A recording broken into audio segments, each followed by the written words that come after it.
After the attempts to seize Jesus and have him killed during the Feast of Dedication, midwinter, December on our calendar, 3 months before he was crucified, Jesus went to the region beyond the Jordan, as far away as he could go from Jerusalem, for safety. This is an area northeast of the Sea of Galilee. And we read at the end of John chapter 10, this was the place where John was baptizing at first, and there Jesus stayed. Then many came to him and said, John performed no sign, but all the things that John spoke about this man were true. And many believed in him there. So he stayed there for at least 2 months, probably 3 months. And we continue the account in John chapter 11. Now a certain man was sick, Lazarus of Bethany, the town of Mary and her sister Martha. It was that Mary who anointed the Lord with fragrant oil, and wiped his feet with her hair, whose brother Lazarus was sick. Therefore the sisters sent to him, saying, Lord, behold, he whom you love is sick. When Jesus heard that, he said, This sickness is not unto death, but for the glory of God, that the Son of God may be glorified through it. Now Jesus loved Martha and her sister and Lazarus, so when he heard that he was sick, he stayed 2 more days in the place where he was. Then after this he said to his disciples, Let us go to Judea again. The disciples said to him, Rabbi, lately the Jews sought to stone you, and are you going there again? Jesus answered, Are there not 12 hours in the day? If anyone walks in the day, he does not stumble, because he sees the light of this world. But if he walks in the night, he stumbles, because the light is not in him. These things he said, and after that he said to them, Our friend Lazarus sleeps, but I go that I may wake him up. Then his disciples said, Lord, if he sleeps, he will get well. However, Jesus spoke of his death, but they thought he was speaking about taking rest in sleep. Then Jesus said to them plainly, Lazarus is dead, and I am glad for your sakes that I was not there, that you may believe. Nevertheless, let us go to him. Then Thomas, who is called the twin, said to his fellow disciples, Let us go, that we may die with him. My name's Arthur. Thank you for joining me as we share John 11, verses 1 to 16. Jesus had many people who were friends of his, who supported him in his ministry. These were in pockets spread all around the place. And the particular friends, Lazarus, Mary and Martha, lived at Bethany, just outside of Jerusalem, on the eastern side of the Mount of Olives. And they were very close friends. Martha had insisted that Jesus stay with them whenever he was passing through. And the fact that they were close is highlighted. The sisters simply need to say, The one whom you love is sick.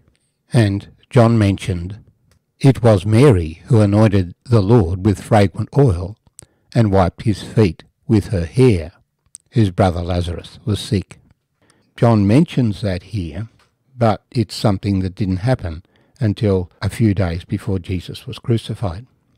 And so his dear friend Lazarus was sick. Jesus had disappeared from the Jews. The Jews didn't know where he was because he'd moved so far away. But those within his network knew, and so Mary and Martha were able to send a message to Jesus through their trusted friends to advise Jesus that Lazarus was sick.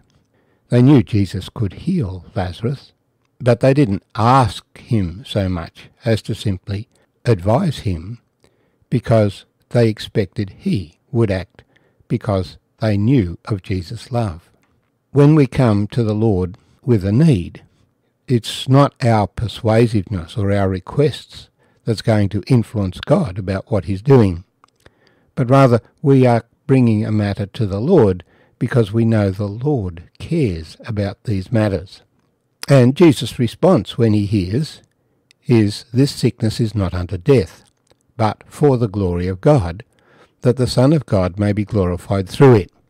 When he sees this dark shadow, he sees the silver lining to it, for he knows all things work together for good to those who love God, those who are called according to his purpose. So he knows that there is a blessing for Lazarus and Mary and Martha, and that God will be glorified, and that because God is glorified, the Son of God will also be glorified. But he doesn't act immediately. He stays where he is 2 more days, and then says to his disciples, "Let us go to Judea again." The disciples protest. "It's dangerous. They Jews sought to stone you, and you're going to go back after such a short period of time?" But Jesus says, "Are there not 12 hours in the day? If anyone walks in the day, he does not stumble, because he sees the light of the world.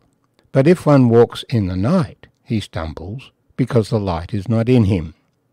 And then he explained, "Our friend Lazarus sleeps, but I go that I may wake him up." Jesus knew he would be executed at Passover. This was what the Old Testament taught, what he understood from the Old Testament. He didn't have mystical knowledge. He had knowledge from the Scriptures, which he soundly believed.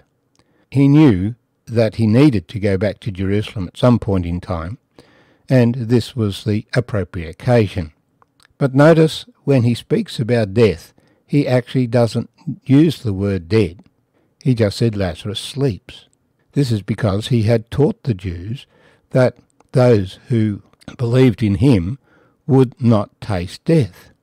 And the point that he is making is that, okay, the body will die, but the spirit of a believer does not experience death and separation from God, but rather continues to experience the life of God. So it's as if Lazarus was asleep, not that he's dead and forgotten. But the disciples take his words at face value. If he is sleeping, he'll get well. But Jesus spoke of death, rather than just resting and sleeping. So he says plainly Lazarus is dead. But then he says something strange. When you hear news that somebody is dead, you're not often glad. You're more likely to weep, and Jesus will weep. But he says, "I am glad for your sakes that I was not there, that you may believe. Nevertheless, let us go to him." This whole circumstance is for the blessing of the disciples, even though they are fearful of going back to Judea because of what might happen to their master and to themselves. And Thomas, who is called the twin, said to his fellow disciples, "Let us go, that we may die with him." It's interesting that it was Thomas who says this.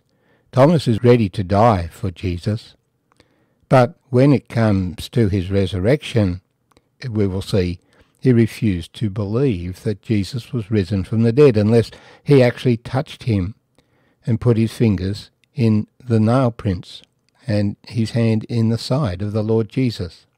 These disciples were totally committed to the Lord Jesus, but they still did not understand about death and resurrection, though Jesus had been telling them that he must die and the third day rise again. And they still did not understand that Jesus would lay down his life for the sheep and take it again, which is why Jesus needed to wake Lazarus from sleep, to teach his disciples that death was not the end. In our thinking, death is the end because we cannot see beyond the veil. But Jesus has been beyond the veil and come back and told us it is all fine. We need not fear death. But the devil uses the fear of death to intimidate people and hold them in bondage.